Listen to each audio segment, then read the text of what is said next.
Organism and population. ठीक है, अब इस वाले वीडियो में हम लोग ऑर्गेनिज्म और पॉपुलेशन का एक रिवीजन शॉर्ट होगा, क्योंकि इसमें है नहीं पढ़ने, बहुत ज़्यादा सिलेबस का डिलीट हो गया, केवल 2 ही पढ़ने में कंप्लीट हो जाएगा। सबसे पहले देखो पीछे से स्टार्ट करते हैं। म्यूचुअलिज्म। म्यूचुअलिज्म क्या होता है? प्लस प्लस, मतलब दोनों को फ़ायदा होता है। तो इसके अंदर टोटल 6 एग्जाम्पल हैं। 6 एग्जाम्पल कौन कौन से हैं? 3 होंगे रूट वाले, मतलब 2 रूट वाला होगा। देखो राइजोबियम रूट के साथ लगेगा, फंगी रूट के साथ लगेगा। फंगी रूट के साथ माइकोराइजा बनाता है। एल्गी फंगी मिलके लाइकेन बनाते हैं। अब 3 होंगे एनिमल वाले। फिग वॉस्प, वॉस्प इसके अंदर पॉलिनेशन करता है।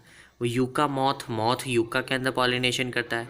ऑर्किड बम्बल बी, बम्बल बी इसके अंदर वो करता है, अपना पॉलिनेशन कर देगा इसका, और इसका एगले कर देगा, ये भी एगले कर देगा। लेकिन ये क्या होता है? सूडो सेक्शुअल कॉपुलेशन होता है इसका, सूडो कॉपुलेशन होता है। क्यों? क्योंकि ऑर्किड ये मेडिटेरियन ऑर्किड होता है, और ऑर्किड इसका कैसा होता है? बम्बल बी, फीमेल बम्बल बी की तरह शेप का होता है।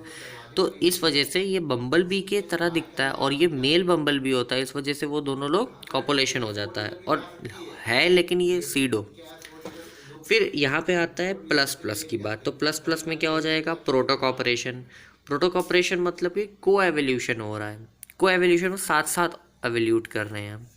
फ़ायदा भी दोनों को होगा। ऑकपेकर और राइनो। ऑकपेकर और राइनो मतलब राइनोसॉरस होता है, और उसके ऊपर ऑकपेकर बैठ जाता है। तो ऑकपेकर क्या करेगा? जो राइनो घास वगैरह खाएगा वो सब उसको भगा देगा, मतलब उसको खाने को मिल जाएगा। और जो ऑकपेकर होता है वो क्या करेगा?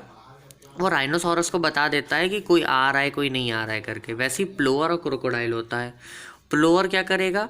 क्रोकोडाइल ऐसे मुंह खोल के बैठ जाता है, और प्लोअर उसके दांतों की सफाई कर देगा। और क्रोकोडाइल क्या करता है? अपने दांतों की सफाई भी करा लेता है, और उसको खाना भी दे देता है। दोनों का को एवोल्यूशन हो गया। सी एनिमोन और हर्मी क्रैब। सी एनिमोन और हर्मी क्रैब का क्या होता है? क्रैब है, क्रैब के ऊपर सी एनिमोन बैठ गया। अब वो क्रैब इधर से उधर डोलता रहेगा, उसके साथ सी एनिमोन भी मिल जाएगा, तो उसको लोकोमोशन मिल गई, उसको प्रोटेक्टिवनेस मिल गई। ऐसा हो जाता है। कमेंसिज्म की बात करते हैं। कमेंसिज्म के अंदर 4 एग्जाम्पल है। Plus zero, plus zero, plus, और इसके अंदर O B C class. O B C class याद करेंगे। ओ से ऑर्किड, बी से बार्निकल, सी से क्लाउन फिश, एच से सी से कैटल बर्ड। कैटल बर्ड देखो ये जो पहले लिखे हैं इन सब का फ़ायदा होता है, और किसका कुछ भी ना फ़ायदा ना नुकसान, मतलब जीरो इन सब का होता है। तो ऑर्किड मैंगो के ऊपर एपीफाइट की तरह ग्रो करेगा। ऑर्किड कितना इंपॉर्टेंट है। इधर भी ऑर्किड दिया था बम्बल बी के साथ, इधर भी ऑर्किड दिया है। बार्निकल्स में देखो, बार्निकल्स और वेल्स वाला एग्जांपल हो जाता है। क्लाउन फिश और सी एनिमोन का, कैटल बर्ड और कैटल का। अब हम लोग प्रेडेशन की बात करते हैं। प्रेडेशन से पहले हम लोग एमेल्सिज्म मतलब माइनस और जीरो। पेनिसिलियम जो कि एक फंगाई का है। स्ट्रेप्टोमाइसिस एक बैक्टीरिया के एंटीबायोटिक है। और रॉट ऑफ ब्लैक वॉलनट, इसको और याद कर लेना। ठीक है, प्रेडेशन लास्ट टाइम है तो हम लोग इतना ज़्यादा डिटेल में नहीं जाएंगे।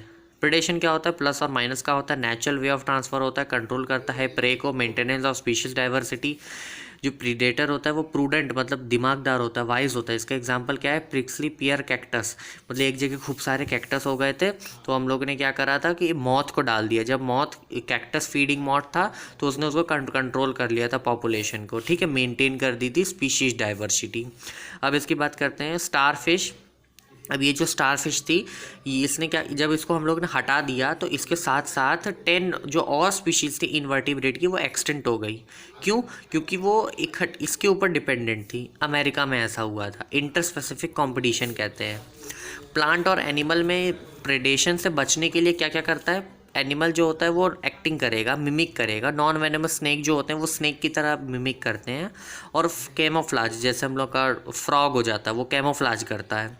ऑक्टोपस हो जाता है वो भी कैमोफ्लाज करता है। टॉक्सिक वीड क्या होता है? मोनार्च बटरफ्लाई जो होती है वो थोड़ा थोड़ा सा डेली टॉक्सिन खाती है। इसकी वजह से क्या होता है? बर्ड और ये सब लोग इसको खाते नहीं है, क्योंकि ये गंदी स्वाद करती है उन लोगों को।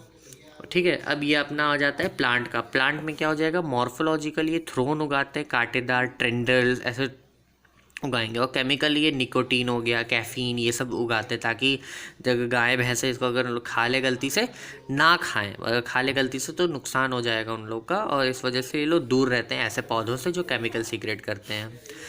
तो कंपटीशन की बात करते हैं। कंपटीशन मतलब माइनस और माइनस मतलब दोनों का नुकसान है। इंट्रा होता है, इंटर होता है। इंट्रा मतलब लिमिटेड रिसोर्सेज के साथ। देखो इंटर स्कूल कंपटीशन होता है ना, इंटर स्कूल मतलब हाँ भाई सबके साथ है, आराम से हम लोग स्कूल में जाएंगे, चाहे चीज़ें हो चाहे ना हो, मतलब होंगी होंगी, मतलब इन्फिनिट है चीज़ें। लेकिन इंट्रा मतलब कि हम लोग के स्कूल के अंदर ही कंपटीशन है, तो स्कूल के अंदर कंपटीशन होगा तो हम लोग की चीज़ें लिमिटेड रहती है, लिमिटेड रिसोर्स रहता है, इन्फिनाइट रिसोर्स रहता है। टोटली अनरिलेटेड स्पीशीज जो होती है वो भी कंपटीशन करती है सेम रिसोर्सेज के ऊपर, जैसे फ्लेमिंगो फिश, ये अमेरिका के अंदर जू प्लैंकटन के अंदर करती है। इसका अफेक्ट क्या होता है, एक्सक्लूशन प्रिंसिपल होता है और गॉस प्रिंसिपल। इसका गॉस ने बताया था कि जब कंपटीशन होता है तो जो अच्छी बड़ी जो डोमिनेट करती है वो रेसेसिव को हटा देती है। और को एग्जिस्टेंस बोला कि नहीं भाई ऐसा नहीं होता है कि दोनों चीज़ें इकट्ठा भी हो सकती, को एग्जिस्ट भी कर सकती। ये किसने बताया था, मैक आर्थर ने। तो ये बार्निकल का एग्जांपल दिया था कि जो बार्निकल्स बैलस था उसने बार्निकल्स चैमाथस को हटा दिया था, बीसी को हटा दिया, और पैरामीशियम ऑरेलिया को पैरामीशियम कॉर्डा इसने हटा दी, क्योंकि ये दोनों बड़ी बड़ी थी। गोट का एग्जांपल नहीं लेते हैं, बाकी अगर हम लोग कंपटीशन की बात करें तो गोट का भी एग्जांपल आता है, लेकिन इस गॉस प्रिंसिपल के अंदर नहीं लिया जाएगा। क्यों, क्योंकि जो गॉस प्रिंसिपल होता है वो क्लोजली रिलेटेड स्पीशीज़ के बारे में बात करता है। ये दोनों क्लोजली रिलेटेड है, लेकिन गोट और टॉर्टॉइस के बीच में क्लोज रिलेटेड नहीं है। इसके अंदर मैन जो होता उसका रोल था, क्योंकि इंसानों ने ही गोट को इंट्रोड्यूस करा, जिसकी वजह से टॉर्टॉइस ख़त्म हो गए थे। अब हम लोग यहाँ पर आते हैं, यहाँ पे कंपटीशन, वही कंपटीशन। अगर हम लोग एक्सक्लूजन की बात करते हैं तो हम लोग का BGP का एग्जांपल आता है, देख लो तीनों का। लेकिन अगर हम लोग गॉस प्रिंसिपल की बात करते हैं तो जी नहीं आएगा, गोट नहीं आएगा, केवल इन दोनों का आएगा। मार्क एथर का बात करते हैं, मार्क एथर ने क्या बताया, वेबर का कॉन्सेप्ट बताया था कि एक पेड़ है, पेड़ में 5 बर्ड हैं, तो वो लोग अपने को शेयर कर लेंगे, कुछ पत्तियां खा लेंगी, कुछ छोटे कीड़े खा लेंगे, कुछ बड़े कीड़े खा लेंगे, ऐसे करके। पैरासिटिज्म क्या होता है, पैरासिटिज्म मतलब कि ग्रोथ करना, रिप्रोड्यूस करना और सर्वाइव करना, यही होता है पैरासिटिज्म का काम, मतलब पैरासाइट का काम। एक्टोपैरासाइट क्या होता है, एंडोपैरासाइट क्या होता है, जो आउटसाइड रहता है, जो इनसाइड रहता है। सिमिलैरिटीज़ क्या होती है, बैक्टीरिया पैरासाइट के अंदर सिंपल स्ट्रक्चर होता है, कॉम्प्लेक्स बिहेवियर रहता है, हाई रिप्रोडक्टिव पोटेंशियल रहता है। अब हम लोग अपने उसके पार्ट के बारे में होंगे, ये होता है पॉपुलेशन, कितने लोग आए, कितने लोग चले गए, कितने लोग ने पैदा लिया और कितने लोग मर गए, इनको टोटल को कहेंगे। कैसे टोटल करेंगे, जो लोग आए हैं, आए चले गए, आए को प्लस कर देंगे, मर गए और जाए को प्लस कर देंगे, और दोनों को एक दूसरे से माइनस कर लेंगे। जैसे 4 लोग आए, 4 लोग चले गए, तो ये तो 0 हो गया। 4 लोग आए, 4 लोग चले गए, तो 0 हो गया। इसका मतलब ये कैसी पॉपुलेशन है, ये बैलेंस्ड पॉपुलेशन है, और 0 हो जाएगी क्योंकि 4 लोग आए, 4 लोग मर गए। लेकिन अगर उसमें एक बच जा रहा है तो हम लोग की पॉपुलेशन को दिखेगी। लेकिन आइडियल पॉपुलेशन के लिए क्या देखेंगे, इन दोनों गायब कर देंगे, तो केवल प्लस ये देखेंगे। इसका फॉर्मूला ये देख लो, ये ऐसा a + b a माइनस का ये कर देंगे। आइडियल कंडीशन के लिए ये दोनों होता है। फिर हम लोग b के बारे में हम लोग छोटा n करके लिख देते हैं, और ये मतलब ये क्या होता है n, ये हो जाएगा बर्थ रेट, डेथ रेट। इन दोनों का कंबाइन करते हैं तो ये फॉर्मूला बन जाता है b - m, मतलब कि birth minus death is equal to biotic potential. अच्छा, कंडीशन फॉर दिस इक्वेशन क्या रहता है, इनिशियल कंडीशन फिक्स रहता है, पॉपुलेशन साइज का, final population size, time interval भी फिक्स रहेगा, और आई और ई को मतलब आने और जाने वाले लोगों को हटा दिया जाता है। बायोटिक पोटेंशियल क्या होता है, बायोटिक पोटेंशियल जितना ज़्यादा होगा पॉपुलेशन की साइज उतनी ज़्यादा होगी। ये देखो आर का क्या मतलब है, आर मतलब कि बायोटिक पोटेंशियल, ठीक, कंट्रीब्यूट करता है सिंगल ऑर्गेनिज्म का पॉपुलेशन ग्रोथ के अंदर। और जो इनहेरिट पोटेंशियल, जो ग्रो कर सकता है, पॉपुलेशन ग्रो कर सकता है, वो इनहेरिट पोटेंशियल को हम लोग आर डिफाइन करते हैं। इंट्रिंसिक रेट जो होता है वो इंक्रीज़ करता है। अब देखो इसमें बेसिक हम लोग ने बहुत ज़्यादा कंक्लूड कर दिया ऋषभ सर के नोट से। तो देखो इसमें बर्थ ज़्यादा हो रही है, मर कम रहे हैं, है ना। बर्थ ज़्यादा हो रही है, जितना ज़्यादा आर ज़्यादा होगा उतनी पॉपुलेशन ग्रो करेगी, तो बर्थ ज़्यादा, r plus, expanding population, environment support करेगा। ग्राफ ऐसा बनेगा जिसमें प्री रिप्रोडक्टिव ज़्यादा होंगे, रिप्रोडक्टिव कम होंगे, और ट्रायंगल ग्राफ बनेगा, एक्सपेंडेबल ग्राफ बनेगा। अब ये देखो दोनों इक्वल है, मतलब जितने पैदा हो रहे हैं, जितने मर भी रहे, मतलब आर तो 0 है, आर 0 मतलब कि कुछ भी नहीं बात कर सकते कि कोई सपोर्ट कर रहा है कि नहीं कर कर रहा। इसमें बेल शेप का बनता है। इसमें किशोर अवस्था और बाल्य अवस्था मतलब कि रिप्रोडक्टिव प्री रिप्रोडक्टिव इक्वल होते हैं, बेल शेप का होता है, स्टेबल होता है। लेकिन जितने पैदा हो रहे हैं उससे ज़्यादा मर रहे हैं, तो ये डिक्लाइनिंग हो जाएगा। डिक्लाइनिंग कैसे हो जाएगा कि भैया जितना कम आर होगा उतना ज़्यादा नेगेटिव पॉपुलेशन जाएगी। तो आर तो माइनस में आ रहा है, इसलिए डिक्लाइनिंग पॉपुलेशन है। तो इसका मतलब इन्वायरमेंट जो होगा वो सपोर्ट नहीं कर रहा है, तो डायमंड शेप बनेगा। डायमंड शेप में प्री रिप्रोडक्टिव बहुत ज़्यादा मतलब हो जाते हैं और रिप्रोडक्टिव बहुत कम होते हैं, क्योंकि रिप्रोडक्टिव आगे चल के प्री रिप्रोडक्टिव बनेंगे। अगर ये भी कम है तो ये भी कम हो जाएगा, तो एक ख़त्म ही हो जाएंगे। डायमंड शेप का बनता है, डिक्लाइन होता है।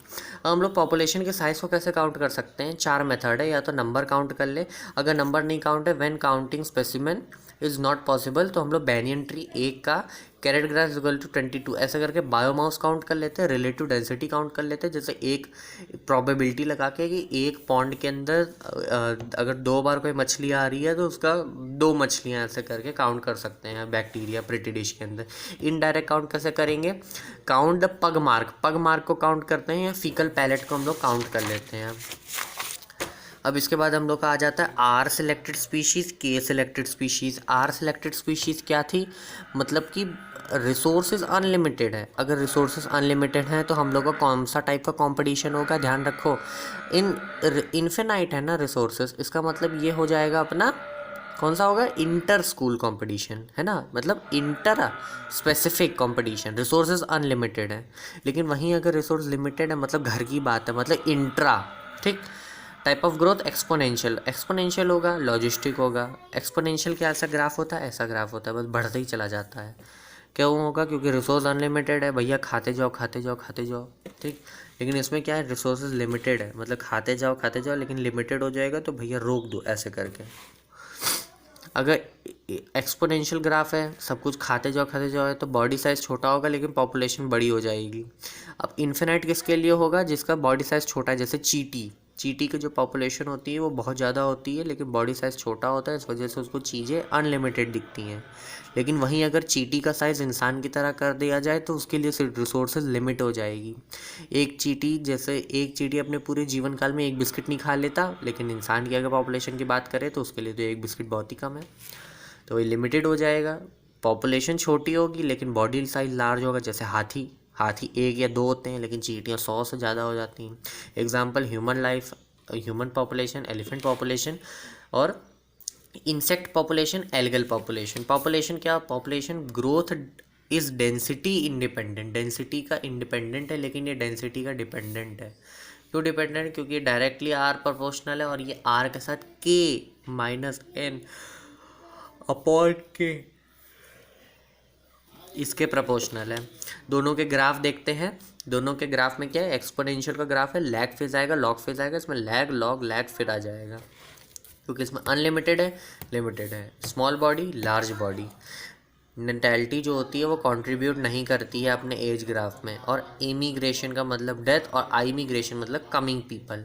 तो इसी के साथ हम लोगों का जो चैप्टर है ऑर्गेनिज्म पॉपुलेशन अब ख़त्म। अब फिर ये पढ़ेंगे।